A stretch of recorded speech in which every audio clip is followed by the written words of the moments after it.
जिसका नाम है कॉन्ग्रुएंस ऑफ ट्रायंगल। ठीक है, ये चैप्टर बहुत ज्यादा हार्ड भी है, लेकिन अगर इसे ध्यान से समझोगे तो बहुत ज्यादा इजी भी है। तो ध्यान से समझना है सभी को। देखो कॉन्ग्रुएंस का मतलब क्या होता है, पहले ये समझो। कॉन्ग्रुएंस का मतलब होता है कोई भी दो चीज क्या होनी चाहिए, बिल्कुल सेम होनी चाहिए। सेम समझ लो, मतलब दो चीज बिल्कुल एक जैसी दिखनी चाहिए, उनका साइज भी कैसा हो, सेम हो, और शेप भी कैसी हो, सेम। तो देखो जैसे मेरे दो हाथ है, दोनों हाथ, तो दोनों हाथ कैसे भाई, सेम है ना, इनका साइज भी बराबर है, साइज भी बराबर है, देखो बराबर है ना, और इनकी शेप भी क्या है, सेम है। अब यहाँ पे दूसरा नाम देखो, कॉन्ग्रुएंस का मतलब समझ गए क्या होनी चाहिए, जिनकी शेप मतलब देखने में भी सेम लगनी चाहिए और उनका साइज भी कैसा होना चाहिए, बिल्कुल इक्वल होना चाहिए। अब इसमें दूसरा नाम है ट्रायंगल। तो हमें कॉन्ग्रुएंस चेक करना है ट्रायंगल के अंदर। किसके अंदर चेक करना है, ट्रायंगल। ट्रायंगल जानते हो ना सभी, ट्रायंगल क्या होता है पहले समझो। ट्रायंगल वो होता है जिसकी तीन साइड नहीं, तीन साइड से मिलकर बना हो। मतलब देखो तीन भुजा होती है, एक दो तीन, जब ये तीनों भुजा आपस में मिल जाती है तो क्या होता है, ट्रायंगल। ट्रायंगल कितने प्रकार के होते हैं, 6 प्रकार के। कितने प्रकार के होते हैं, 6। ठीक है, अभी हम इनके बारे में जिक्र नहीं करेंगे, सिर्फ अभी कॉन्ग्रुएंस ऑफ ट्रायंगल पढ़ेंगे कि क्या होता है। एक ट्रायंगल बना दिया, इसका नाम हमने दे दिया ए बी और सी। अब इस ट्रायंगल में देखो जितनी साइड होती है इतने इसमें क्या होते हैं, एंगल भी होते हैं। तो साइड कितनी है, 1 2 3, तो एंगल भी कितने होंगे, 3। कौन कौन से एंगल, 1 2 3। अच्छा मैं तुमसे पूछूं, जो एंगल ए है इसको हम कैसे लिख सकते हैं, बताओ, कोई भी एक बच्चा बताओ, चलो बताओ। बी ए सी, बहुत बढ़िया भाई, हम लिख सकते हैं एंगल बी ए सी। अगर मैं पूछूं एंगल बी को हमें लिखना है तो किस तरीके से लिखेंगे, ए बी सी। बहुत बढ़िया, क्या लिख सकते हैं एंगल ए बी सी। भाई सी बी ए भी लिख सकते हैं ना, लिख सकते हैं। अच्छा अगर मुझे सी एंगल लिखना है तो किस तरीके से लिखेंगे, एक बच्चा बोलो एसीबी। तीन एंगल हो गए, नहीं हो गए, और इसमें तीन साइड भी है। भाई ये क्या है, याद रखना, ये क्या एंगल है। अब मुझे बात करनी है इसमें तीन साइड कौन कौन सी है, ए से लेके बी तक की, बी से लेके सी तक, सी से ए तक, ये क्या तीनों साइड है। तो साइड अगर मैं पूछूं तुमसे क्या क्या भाई, पहले ए बी है, दूसरी क्या है बी सी है, तीसरी क्या है सी ए है। ठीक है, अभी सिर्फ मैंने तुम्हें ट्रायंगल बताया। अब इसका मतलब समझो कॉन्ग्रुएंस ऑफ ट्रायंगल। ये कभी भी जब भी हम लगेगा कोई भी दो ट्रायंगल होंगे, ठीक है, कितने ट्रायंगल होंगे भाई, दो ट्रायंगल होंगे, और दो ट्रायंगल कैसे होंगे, बिल्कुल सेम होने चाहिए। मान के चलो हमने एक और ट्रायंगल बना लिया, ठीक है, इसका नाम ले दिया पी क्यू आर। अब हमें चेक करना है कि ये क्या है, दोनों आपस में कॉन्ग्रुएंस है।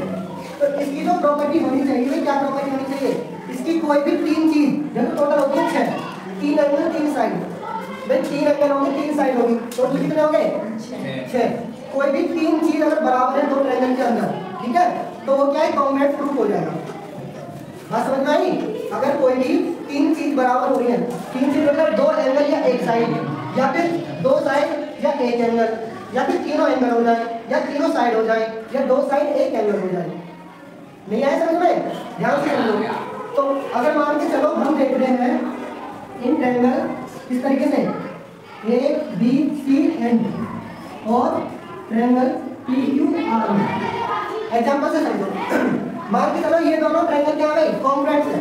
हमने मान लिया ये दोनों क्या है, कॉन्ग्रुएंस है। तो इनके देखो 6 की 6 बराबर हो जाएंगी। किस तरीके से, जो एंगल ए है वो किसके बराबर हो जाएगा, पी के। तो यहाँ लिखेंगे एंगल ए वो किसके बराबर हो गया, एंगल पी के।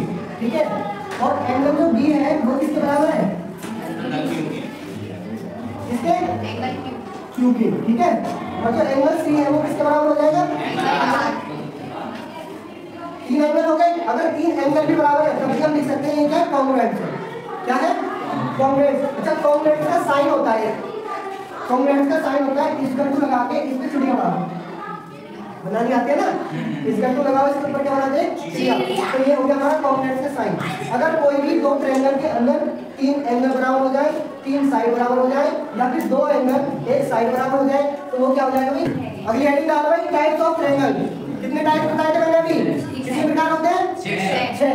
तो पहले 3 देखो। पहला होता है स्केलेन ट्रायंगल। ठीक है, स्केलेन ट्रायंगल क्या होता है, एक ट्रायंगल बना दिया जिसमें तीनों साइड क्या होनी चाहिए इसकी अलग अलग हो।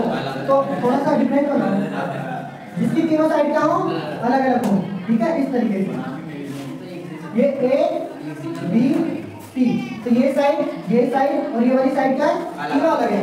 जिसकी साइड अलग है तो उसके एंगल भी क्या होंगे, तीनों अलग होंगे। तो तीनों ना तो इसके तीनों साइड बराबर है, ना ही तीनों एंगल बराबर है, ये समझ लेना।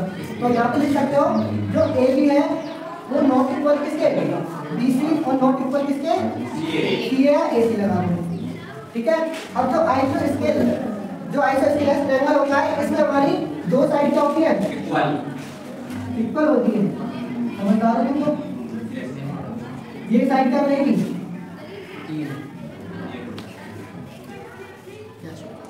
देखो ये वाली साइड इसके बराबर है, लेकिन ये वाली क्या है, अलग अलग। यहाँ लिखेंगे P Q R, बताओ किस तरीके से हो जाएगा, P और Q, P और R ये दोनों तो बराबर है, लेकिन ये वाली साइड क्या है, नॉट इक्वल। तो याद रखना इसके दो एंगल भी बराबर होंगे। बताओ, अब मुझे ये बताओ कौन बताएगा इसमें दो एंगल कौन से बराबर हो सकते हैं।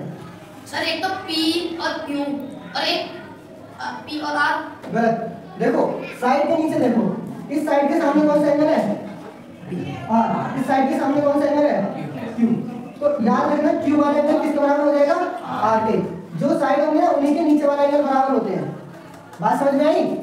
जो साइड होती है उसी के नीचे वाले एंगल क्या होते हैं, बराबर होते हैं। तो यहाँ देखो क्या लिखेंगे, जो हमारी PQ है वो बराबर है किसके, PR के, लेकिन नॉट इक्वल है किसके, QR के, ठीक है। और एंगल की बात करें, जो एंगल हमारा Q है, ठीक है, आप लिख सकते हैं भाई, जो एंगल Q है वो किसके बराबर हो जाएगा, एंगल, बात समझ में आ गई। ये तुम्हें काम आएंगे जब हम कॉन्ग्रुएंट प्रूव करेंगे ना, तो ये चीजें काम आएंगी। रीजन लिखना पड़ेगा ना, तो क्यों बराबर है, कोई आइसोस्केलेस ट्रायंगल है या स्केलेस ट्रायंगल है या इक्विलेटरल ट्रायंगल है, इसलिए ध्यान से समझो। तीसरा होता है हमारे पास इक्विलेटरल ट्रायंगल, जिसकी तीनों साइड इक्वल। तो नाम बताओ क्या रखें, x y z, x y z, ये साइड तीनों साइड बराबर है, तो इसके तीनों एंगल भी क्या होंगे, बराबर होंगे ना, तीनों एंगल भी बराबर होंगे। तो हम क्या लिखेंगे भाई, जो x y है वो इक्वल है किसके, x z y z बोल दो, और इक्वल है किसके, x z के, तीनों बराबर है, ठीक है। और जो एंगल है हमारा एंगल x वो भी इक्वल है किसके, एंगल y वो भी इक्वल है किसके, एंगल z, ठीक है। ये चीज समझ में आ गया, बस नोट कर लो इसको।